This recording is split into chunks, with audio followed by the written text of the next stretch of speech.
We are carrying on with the chapter acid, bases and salt. Our topic is bases. So what are bases? A base is a compound which reacts with hydronium ion of an acid to form salt and water only. So a compound which will react with an acid, when it reacts with an acid, with what it is reacting, it's actually reacting with the hydronium ion of the acid, and it's forming salt and water. No other compounds other than salt and water will be formed. Then only that particular compound can be called a base. It's also have been found that bases are actually the oxides or hydroxides of a metal, or it is ammonium hydroxide. Alkali. Some of the bases are soluble in water. These water-soluble bases are called alkalis. An alkali can also be defined as a compound which, when dissolved in water, yields hydroxyl ion as the only negatively charged ion. Examples of alkalis are sodium hydroxide and potassium hydroxide. So what does this mean? It means that if an alkali is dissolved in water, it will dissociate and it will form hydroxyl ion. This hydroxyl ion will be the only negatively charged ion. No other negatively charged ions will be present in the aqueous solution of the alkali. So now we will look into the dissociation of alkalis in aqueous solution. So we have an alkali, sodium hydroxide. Sodium hydroxide dissociates, produces sodium ions and hydroxyl ion. So this hydroxyl ion is a only negatively charged ion which has been produced. Similarly, potassium hydroxide also dissociates into potassium ion and hydroxyl ion. Again, hydroxyl ion is the only negatively charged ion which has been produced. We cannot see any other negatively charged ions which has been produced. This happens only when sodium hydroxide or potassium hydroxide has been dissolved in water. It does not happen in the solid state. Note, all alkalis are bases, but all bases are not alkalis. So all alkalis like sodium hydroxide, potassium hydroxide, they can also be called a base. But a base like copper oxide, aluminium oxide, they cannot be called an alkali. Why? Because they are not soluble in water. Now we move on to classification of bases. So we will classify alkalis on the basis of the strength. We classify them into strong alkali and weak alkali. So what is a strong alkali? A strong alkali is one which undergoes complete dissociation in aqueous solution to produce a high concentration of hydroxyl ion. So it means I have an alkali and I have this sample of alkali contains 100 molecules. Now, if out of these 100 molecules, a majority of the molecules undergo dissociation and produce hydroxyl ions, then I will call that alkali a strong alkali. Why? A large number of alkali molecules have undergone dissociation. So automatically the number of hydroxyl ions produced will be more. Now let's see a weak alkali. Now a weak alkali is defined as an alkali which undergoes partial dissociation in aqueous solution to produce a low concentration of hydroxyl ions. So if you have 100 molecules of a weak alkali, it will dissociate. Will all the molecules dissociate? No. A small fraction of these molecules will dissociate. Maybe 10, 15 molecules are dissociating and producing hydroxyl ions.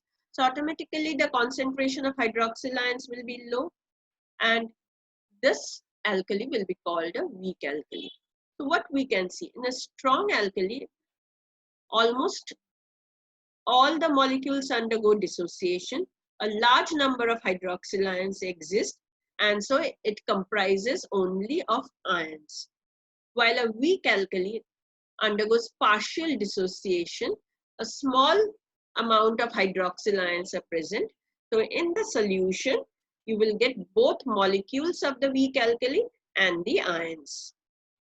So if you have sodium hydroxide and it undergoes complete dissociation, you will have sodium ions, hydroxyl ions.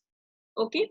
If you have weak alkali like ammonium hydroxide and it undergoes dissociation, you will have ammonium ions, hydroxyl ions, as well as some molecules of ammonium hydroxide.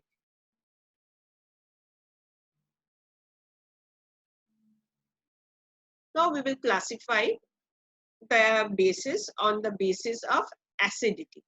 So what is acidity of a base? The acidity of a base is defined as a number of hydroxyl ions produced by one molecule of a base in aqueous solution. So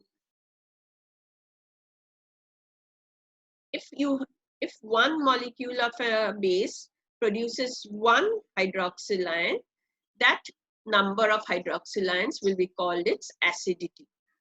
It can also be defined as a number of hydrogen ions with which one molecule of a base reacts to produce salt and water. Now let's take an example. I have a sodium hydroxide here. How many molecules of sodium hydroxide is here? Only one molecule of sodium hydroxide. This one molecule of sodium hydroxide dissociates into sodium ions and hydroxyl ions.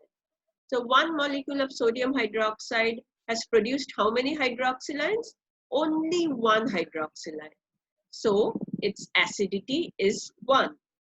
And as the acidity of sodium hydroxide is 1, it is called a monoacidic base. Mono stands for 1, so acidic base. Now let's take another example, calcium hydroxide.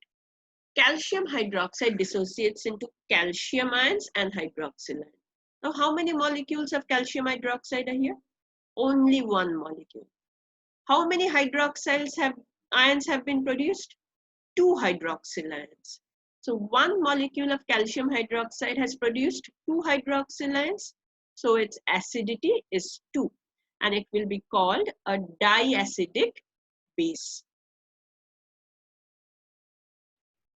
Now we will look into acidity of insoluble bases.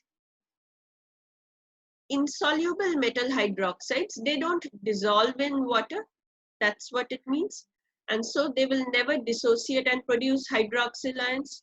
So you cannot use the previous definition to find out the acidity of the insoluble metal hydroxides. So we have a new definition for them. Acidity of insoluble metal hydroxides is equal to the number of replaceable hydroxyl ions in one molecule of that base. So let's see the example, we will understand better. We have a reaction here, FeOH3 reacting with hydrochloric acid producing ferric chloride and water.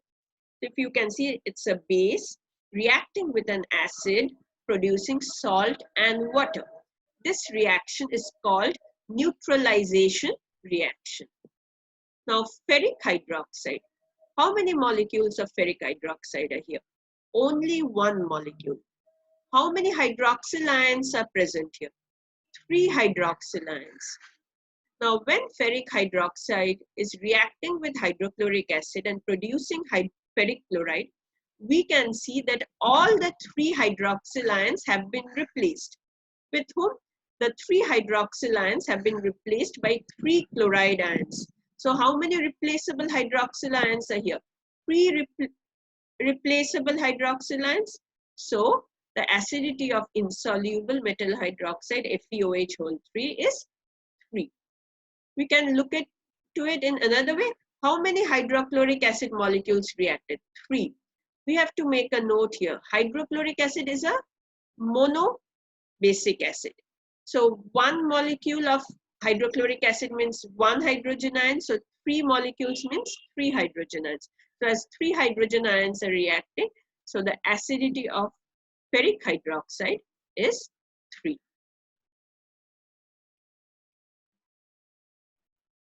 Now, we will just look into the classification of the bases on the basis of the acidity. We will summarize it.